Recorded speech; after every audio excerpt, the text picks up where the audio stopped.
Hello বন্ধুরা, প্রথমে আগে এই ভিডিওটি দেখো। का मतलब है कि शंकराचार्य को बदनाम करने का जो कुछ भी मौका हो उसको छोड़ो मत। और ये सब क्यों?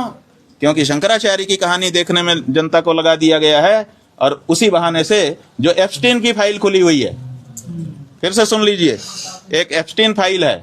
एप्स्टीन नाम का व्यक्ति था, उसने जो फाइल बनाई है वो फाइल इस समय खुली हुई है और उस फाइल में ऐसी ऐसी चीजें निकल करके आ गई हैं जिसपे इस देश में पूरे विश्व में चर्चा हो रही है। केवल भारत में चर्चा नहीं हो रही है, क्योंकि भारत में शंकराचार्य का मामला झूठा निकाल करके एप्स्टीन फाइल की चर्चा को दबाने का काम किया जा रहा है।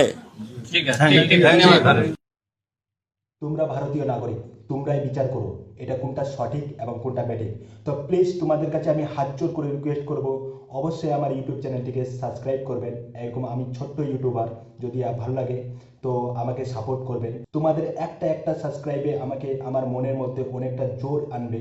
তো প্লিজ তোমাদের কাছে হাত জোর করে রিকোয়েস্ট করছি, অবশ্যই চ্যানেলটিকে সাবস্ক্রাইব করবেন প্লিজ।